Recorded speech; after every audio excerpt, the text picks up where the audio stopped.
இன்னைக்கு நம்ம என்ன பார்க்க போறோம் அப்படின்னா, சைனாவுல இந்த ஆர்ஜின் அப்படின்றத பத்திய ஒரு பத்திரிகை பிளஸ் அங்க இந்த ஆர்ஜினுக்கு கொடுத்த வரவேற்பு, அதோட வளர்ச்சியை பத்திய ஒரு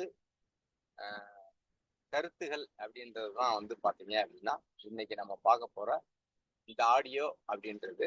ஓகேங்களா? இப்போ நம்ம அதை ப்ளே பண்ணுவோம். ஓகேங்களா? தேங்க்யூ.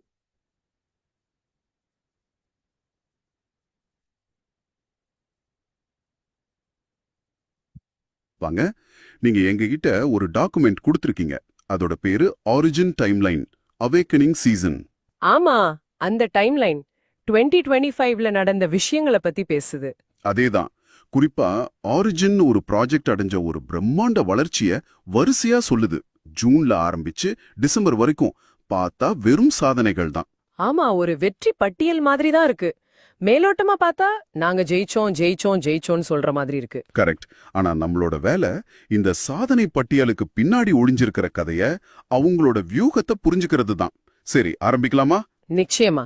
இதுல ஒவ்வொரு நிகழ்வும் அடுத்த நிகழ்வுக்கு எப்படி வழிவகுத்தது, எப்படி ஒரு சின்ன தீப்பொறி ஒரு பெரிய காட்டு தீயா மாறுச்சுங்கிறத தான் நாம இன்னைக்கு பார்க்க போறோம். சூப்பர். அப்போ அந்த தீப்பொறி எங்க இருந்து ஆரம்பிச்சதுன்னு பாப்போம்.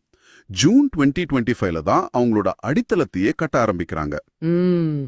ஜூன் 9ஆம் தேதி கியூட்டேபாபான்னு ஒரு சீன பிளாக்செயின் நியூஸ் சைட்ல ஆரிஜின் பத்தி ஒரு பெரிய கட்டுரை வருது. அதுல ஆரிஜினின் கதை இப்போதுதான் தொடங்குகிறதுன்னு ஒரு வரி இருக்கு. இதான் முதல் முழக்கமா? ஆமா. ஆனா இதுல ஒரு சுவாரஸ்யமான விஷயம் இருக்கு, நீங்க கவனிக்கணும். அந்த நியூஸ் வர்றதுக்கு 3 நாளைக்கு முன்னாடி ஜூன் 6ஆம் தேதியே எல்ஜிஎன்எஸ் பூல் $100 மில்லியன் தாண்டிடுச்சு. இதுவே ஒரு பெரிய நியூஸ். ஆனா அதோட சேர்த்து அவங்க பூல் பாதுகாப்பு போர்னு ஒரு முழக்கத்தையும் கொண்டு வராங்க. பூல் பாதுகாப்பு போரா அப்படின்னா? இதுதான் இங்க கவனிக்க வேண்டிய விஷயம். அவங்க நாங்க $100 மில்லியன் தொட்டுட்டோம் கொண்டாடுங்கன்னு சொல்லல. நம்ம பூல நாம தான் பாதுகாக்கணும், இது நம்மளோட போர்னு சொல்றாங்க. ஓ, அப்ப இது வெறும் நிதி வெற்றி இல்ல, அதுக்கு ஒரு உணர்ச்சி பூர்வமான கோணத்தை கொடுக்கறாங்க. இது ஒரு முதலீட்டாளர் கூட்டமா இல்லாம ஒரு சமுதாயமா, ஒரு படையா அவங்கள உணர வைக்குது. சரியா சொன்னீங்க. இது ஒரு உளவியல் உத்தி. ஆரம்பத்துல இருந்தே ஒரு நமக்காக நாம்ங்கிற உணர்வை உருவாக்குறாங்க. அப்புறம் இதுக்கப்புறம் ஜூன் 23ஆம் தேதி ஏன்னு ஒரு பிரைவேட் ஸ்டேபிள் காயினை கொண்டு வராங்க. ஸ்டேபிள் காயினா? ப்ராஜெக்ட் ஆரம்பிச்ச கொஞ்ச நாள்லயேவா? ஆமா, இது ரொம்ப தைரியமான ஒரு விஷயம். இதுல ஒரு ரிஸ்கும் இருக்கு. அது ஒழுங்கா செயல்படலைன்னா முழு ப்ராஜெக்டோட நம்பகத்தன்மையையும் அதை பாதிக்கும். ஆனா அவங்க அந்த ரிஸ்கை எடுத்திருக்காங்க. அப்போ ஜூன் மாசத்துல மட்டுமே ஊடக கவனம், சமூகத்தை ஒன்னு சேர்க்கிற ஒரு முழக்கம், அப்புறம் நீண்ட காலத்துக்கான ஒரு தொழில்நுட்ப அடித்தளம்னு 3 முக்கியமான விஷயங்களை செஞ்சு முடிக்கிறாங்க. அதுதான், ஒரு ராக்கெட் கிளம்புறதுக்கு முன்னாடி செய்ய வேண்டிய எல்லா வேலைகளையும் பக்காவா செஞ்சிருக்காங்க. இதுக்கப்புறம் நடந்ததெல்லாம் அந்த ராக்கெட் சீறி பாஞ்ச கதை தான். சரி, இப்போ ஒரு நல்ல அடித்தளம் போட்டாச்சு. இதுக்கப்புறம் என்ன? அவங்க வேகத்தை அதிகப்படுத்தினாங்கன்னு நினைக்கிறேன். செப்டம்பர் மாசம் ஒரு புயல் மாதிரியே இருந்திருக்கு. ஆமா, வரிசையா லிஸ்டிங்ஸ். செப்டம்பர் 4ஆம் தேதி ஏவிஇல, 15ஆம் தேதி ஜிமா எக்ஸ்சேஞ்ச், அதாவது gate.ioல, கடைசியா செப்டம்பர் 30ஆம் தேதி காயின் மார்க்கெட் கேப்ல லிஸ்ட் ஆகுறாங்க. வரிசையா பட்டாசு கொளுத்தின மாதிரி இருக்கு. இங்கதான் அவங்களோட புத்திசாலித்தனம் இன்னும் தெளிவா தெரியுது. அவங்க சும்மா பட்டியலிடல, அவங்க தேர்ந்தெடுத்த வரிசைய பாருங்க. சின்ன தளத்துல ஆரம்பிச்சு அங்க கிடைச்ச வரவேற்பு வச்சு பெரிய தளத்துக்கு போறாங்க. படிப்படியா போறாங்க. ஆமா, காயின் மார்க்கெட் கேப்ல வரதுங்கிறது ஒரு ப்ராஜெக்ட்டுக்கு ஒரு அக்மார்க் முத்திரை கிடைச்ச மாதிரி. அது நம்பகத்தன்மையை கூட்டும். அதோட தாக்கம் உடனடியா தெரியுது. டாக்குமெண்ட்ல சொல்லியிருக்காங்க, காயின் மார்க்கெட் கேப்ல லிஸ்ட் ஆன அன்னைக்கே பூல் $153 மில்லியன் தாண்டுச்சு. ஹோல்டர்கள் எண்ணிக்கை 1.44 மில்லியனை தாண்டுச்சுன்னு. நேரடி விளைவு. ஆப்பிள் ஸ்டாக்ஸ் ஆப்லயா? நம்ம ஐபோன்ல பாக்குற ஸ்டாக்ஸ் ஆப்ல எல்ஜிஎன்எஸ் ஓட விலை சார்ட் வந்திருக்கு. இது எப்படி? இது தற்செயலா நடந்திருக்க வாய்ப்பே இல்ல. ஆப்பிள் போன்ற நிறுவனங்கள் சும்மா எதையும் சேர்க்க மாட்டாங்க. ஒரு ப்ராஜெக்டோட சந்தை மதிப்பு, தினசரி வர்த்தக அளவு, இதெல்லாம் ஒரு குறிப்பிட்ட பெரிய அளவை தாண்டும் போது அவங்களோட டேட்டா பார்ட்னர்கள் மூலமா இது தானாகவே சேர்க்கப்பட வாய்ப்பு இருக்கு. அப்போ இதுக்கு அர்த்தம் அவங்க கிரிப்டோ உலகத்தோட எல்லையை தாண்டி போயிட்டாங்கன்னு சொல்லலாமா? நிச்சயமா. பாரம்பரிய நிதி சந்தையோட கவனத்தையும் ஈர்க்க ஆரம்பிச்சிட்டாங்க. இது அவங்க ஜெயிச்சதுக்கு கிடைச்ச ஒரு பெரிய அங்கீகாரம். அடேங்கப்பா, காயின் மார்க்கெட் கேப்ல வர்றதே பெரிய விஷயம். ஆனா ஐபோன் ஸ்டாக்ஸ் ஆப்ல வர்றதுங்கிறது வேற லெவல். சரி, இதுக்கப்புறம் தான் அசல் ஆட்டமே ஆரம்பிக்குது. அக்டோபர் மாசம் 100 நாட்கள் கடினமாக உழைப்போம், $200 மில்லியன் பூலை எட்டுவோன்னு ஒரு பிரச்சாரத்தை ஆரம்பிக்கிறாங்க. ரொம்ப நேரடியான தைரியமான இலக்கு. வெறும் இலக்கு மட்டும் இல்ல, அக்டோபர் 11ஆம் தேதி நடந்த ஒரு நிகழ்வு தான் இந்த ஆட்டத்தையே மாத்தின தருணம். என்ன அது? அன்னைக்கு எல்ஜிஎன்எஸ் பூல் ட்ரம்ப முந்தி அந்த நெட்வொர்க்கிலேயே அதிக திரவத்தன்மை, அதாவது லிக்விடிட்டி கொண்ட டிஃபை ப்ராஜெக்டா மாறுச்சு. ஓ, அப்போ அவங்க நம்பர் 1 இடத்துக்கு வந்துட்டாங்க. கரெக்ட். நாங்க வளர்ந்து கொண்டிருக்கிறோம்னு சொல்றதுக்கும் நாங்க தான் இந்த இடத்துல நம்பர் 1 அப்படின்னு சொல்றதுக்கும் பெரிய வித்தியாசம் இருக்கு. அந்த நம்பர் 1 பட்டம் சந்தையில அவங்க மேல இருந்த பார்வைய ஒட்டு மொத்தமா மாத்திருக்கும். அந்த நம்பர் 1 மகுடத்தை வச்சதுக்கு அப்புறம் வேகம் இன்னும் அதிகமாகுது. அக்டோபர் 17ஆம் தேதி அவங்க இலக்கான $200 மில்லியன் பூல தாண்டாங்க. அந்த சமயத்துல நடந்த ஒரு சம்பவத்தை இந்த டாக்குமெண்ட் குறிப்பிடுது. இது எனக்கு ரொம்ப பிடிச்ச ஒரு பகுதி. அந்த மிங்கே கதை தானே? ஆமா, மிங்கேன்னு ஒருத்தர் ஹைவேல கார் ஓட்டிட்டு போகும்போது ஷீ வேங்கிறவரோட உணர்ச்சி பூர்வமான உரையை கேட்டுட்டு இருக்காரு. இந்த சின்ன விவரத்தை ஏன் இவ்ளோ பெரிய சாதனை பட்டியல்ல சேர்த்திருக்கணும்? என்ன கேட்டா, இதுதான் இந்த டாக்குமெண்டோட ஆன்மாவே. ஏன்னா $200 மில்லியன் வெறும் ஒரு நம்பர், அது ஒரு புள்ளி விவரம். சரி, ஆனா அந்த நம்பருக்காக ஒருத்தர் ஹைவேல கார் ஓட்டும்போது உணர்ச்சி வசப்படுறார் பாருங்க, அதுதான் கதை. அதுதான் இந்த ப்ராஜெக்டோட வெற்றிக்கு பின்னாடி இருக்கிற மனித உணர்வுகளை நமக்கு காட்டுது. அப்போ இது வெறும் முதலீடு இல்ல, இது ஒரு இயக்கம்னு சொல்றீங்க? ஆமா, இதுல சம்பந்தப்பட்ட ஒவ்வொருத்தரும் இதயம்பூர்வமா இணைஞ்சிருக்காங்கன்னு இது சொல்லுது. அந்த மிங்கே மூலமா லட்சக்கணக்கான ஹோல்டர்களோட ஒட்டுமொத்த சந்தோஷத்தையும் ஒரு சின்ன ஃப்ரேம்ல நமக்கு காட்டுறாங்க. ஆமா, அந்த மிங்கே கதை எனக்கு ரொம்ப பிடிச்சிருக்கு. இதுக்கப்புறம் டிசம்பர் கடைசிக்குள்ள அவங்க புள்ளி விவரங்களை பாருங்க. $190 மில்லியன் பூல், ஒரு நாளைக்கு கிட்டத்தட்ட $40 மில்லியன் வர்த்தகம், 190,000க்கும் அதிகமான ஹோல்டர்கள், $5 பில்லியன் அதிகமான மொத்த சந்தை மதிப்பு. 6 மாசத்துல இது நம்ப முடியாத வளர்ச்சி. பாரமான வளர்ச்சி.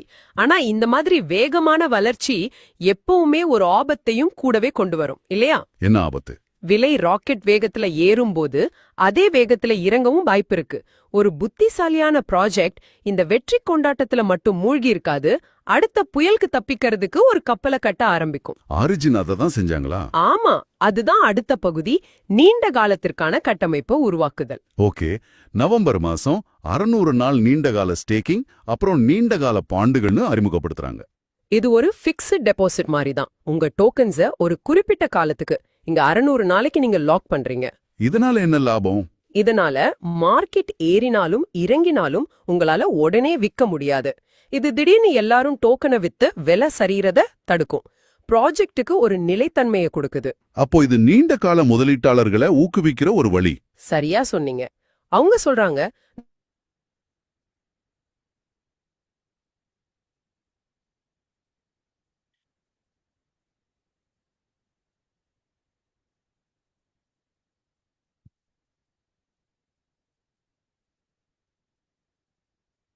பாலம் மாதிரி. ஆரிஜினுங்கிற ஒரு தீவை மத்த பிளாக் செயின் தீவுகளோட இணைக்கிற ஒரு பாலம். ஓ, அப்போ மத்த நெட்வொர்க்குகளோடையும் சேர்ந்து வேலை செய்ய முடியும். ஆமா, டிஏஓன்னா சிம்பிளா சொல்லணும்னா, இதுவரைக்கும் காரை ஓட்டிட்டு இருந்த நிறுவனர்கள் இப்போ ஸ்டியரிங் வீல சமுதாயத்தோட கையில குடுக்கற மாதிரி.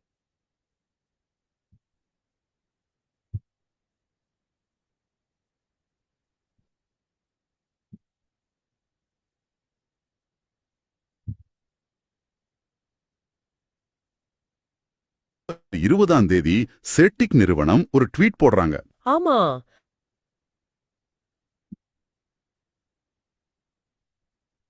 டிஃபை பாதையில் டிஃபை 3.0 ஒரு உயர்மட்ட ப்ராஜெக்ட்னு சொல்றாங்க. செட்டிக் மாதிரி ஒரு நிறுவனம் இப்படி புகழ்றது எவ்வளவு பெரிய விஷயம். இது மிகப்பெரிய விஷயம். செட்டிக்ங்கிறது இந்த சொன்னா மக்கள் நம்புவாங்க. அவங்க வெறும் நல்ல ப்ராஜெக்ட்னு சொல்லல, இல்ல, டிஃபை 3.0ன்னு சொல்றாங்க.